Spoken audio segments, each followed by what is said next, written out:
warahmatullahi wabarakatuh. Selamat datang kembali di channel YouTube Ulan Permata. Sebelumnya aku mau ngucapin terima kasih buat teman-teman yang udah nonton video-video aku. Pada video kali ini aku akan berbicara mengenai motivasi.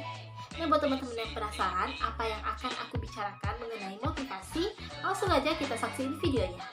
Namun sebelum lanjut jangan lupa subscribe, like, komen, dan share ya. Terima kasih. Selamat menyaksikan. Nah, bicara soal motivasi nih, di sini aku punya satu pengalaman di mana dari pengalaman ini aku belajar tentang tidak gampang menyerah dan tidak mudah pesimis.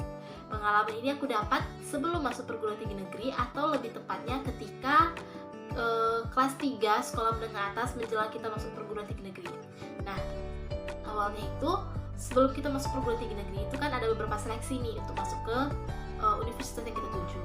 Salah satu yaitu antara lainnya itu SNMPTN, SBMPTN, PPUD, terus ada bibit unggul, banyak lagi lainnya. Aku juga gak hafal, gak ingat. Nah, jadi karena aku emang dari dulu pengennya lanjut kuliah setelah tamat SMA, aku ngikutin semua tes yang ada di sekolah, mulai dari SNMPTN, dan alhamdulillahnya itu kan kalau SNMPTN itu kita ada seleksi dulu dari sekolah yang 40% itu diambil kan. Alhamdulillahnya aku masuk 40%-nya. Kemudian tinggal menentukan jurusan yang mau kita pilih di universitas mana. Namun sayangnya ternyata itu belum kesempatan aku buat masuk ke perguruan tinggi negeri. Walaupun yang aku tuju tetap sama nih dengan universitas yang aku pilih sekarang. Bedanya hanya di jurusan. Nah, kemudian itu aku udah mulai, aduh bisa nggak ya. Terlebih seleksi lain itu berbayar, kecuali SNMPTN ini tidak berbayar karena itu dari sekolah. Nah, ternyata ada jalan lagi, yaitu mengurus beasiswa namanya bidik misi. Nah, dengan beasiswa itu, meskipun kita belum tentu jadi penerima beasiswa bidik misi ini, tetapi jika kita sudah menjadi pendaftar, kita gratis untuk ikut SBMPTN. Nah, SBMPTN ini kalau dulu tahun 2019 itu berbayarnya sekali tes itu 200.000. Itu udah cukup lumayan besar ya dulu.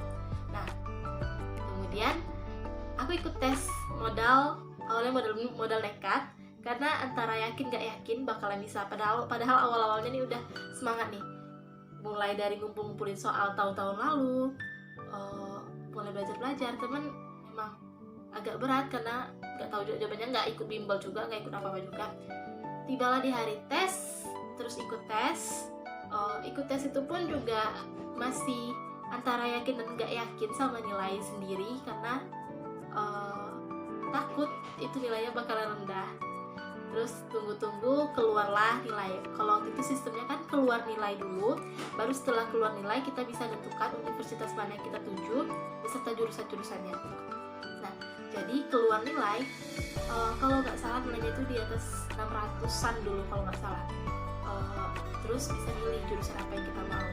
Bisa pilih dua jurusan di kampus yang sama atau satu jurusan di dua kampus yang berbeda. Aku pilih di Universitas Riau.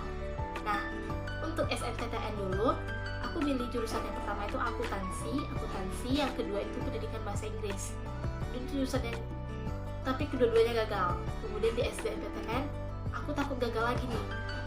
Aku takut gak bakalan bisa di akuntansi sama di pendidikan bahasa Inggris. Kemudian mikir lagi, tujuan aku pengennya jadi guru gitu kan. Nah, jadi coba lagi pikir-pikir apa yang aku suka, cari-cari jurusannya kan. Ketemulah pendidikan bahasa dan sastra Indonesia, jurusan yang aku tempuh sekarang. Kemudian itu di pilihan pertama, dan di pilihan kedua itu ekonomi pembangunan. Kemudian udah selesai nonton jurusan nih. Ini kalau nggak salah waktu itu baru selesai lebaran Idul Fitri 2019.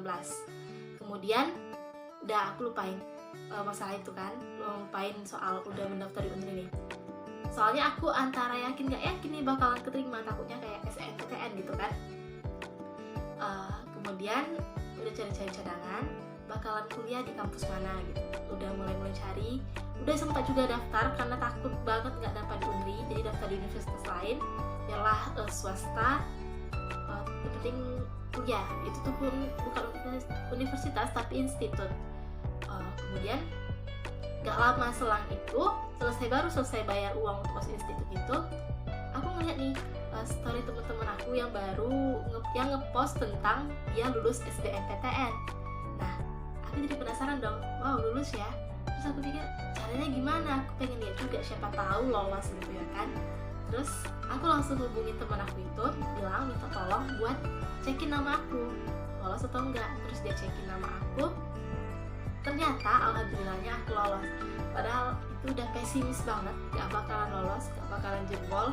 Ternyatanya jebol, soalnya sebelum SBMPTN ini ada beberapa jalur yang aku ikutin, tapi itu bukan di universitas negeri, tapi bukan di Universitas Negeri Riau, tapi di Universitas Islam. Yang pertama itu di UIN Suska Pekanbaru, yang kedua itu di IAIN Batu Sangkar, IAIN Batu Sangkar. Tapi dua-duanya juga gagal, dua-duanya gagal, baru ikut di SBMPTN. Itu pun juga udah bakal mikir gagal, ternyata gak gagal.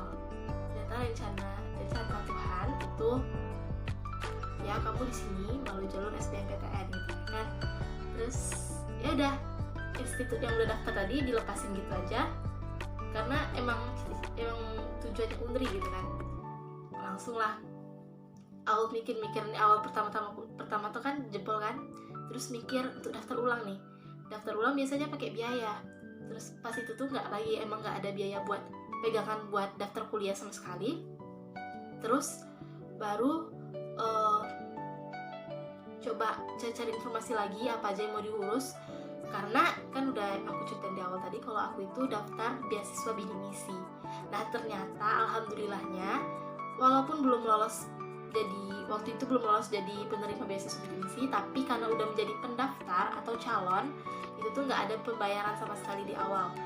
Jadi nggak ada nyiapin uang atau nyari uang sekali. Itu udah awalnya udah pesimis, udah patah semangat, tapi ada aja lagi yang bikin makin semangat gitu, ada aja yang bikin optimis, bisa. Dan ya memang alhamdulillahnya kuliah dan alhamdulillahnya itu keterima di beasiswa bidik misi itu. Jadi uang kuliahnya nggak bayar, terus dapat uang saku juga. Nah, dari cerita singkat aku tadi, yang mau aku kasih tahu ke teman-teman, jangan gampang menyerah, jangan mudah patah semangat, jangan gampang pesimis, percaya aja, jalanin aja sesuai alurnya, pasti bakalan ada yang terbaik ya kita temui nanti itu. Walaupun kita pikir awalnya susah, gak bisa, tapi ujung-ujungnya pasti bisa. Karena sejauh ini aku tuh udah nemu banyak yang aku bilang gak bisa, ternyata aku bisa ngelewatin tuh walaupun awalnya tuh susah banget. Mungkin hanya itu cerita singkat dari aku yang bisa aku sampaikan ke teman-teman. Semoga cerita singkat aku tadi bisa jadi sedikit motivasi buat teman-teman. Buat teman-teman yang nantinya bakal menghadapi ujian atau apapun itu, tetap semangat, jangan gampang menyerah dan jangan gampang pesimis. Terima kasih.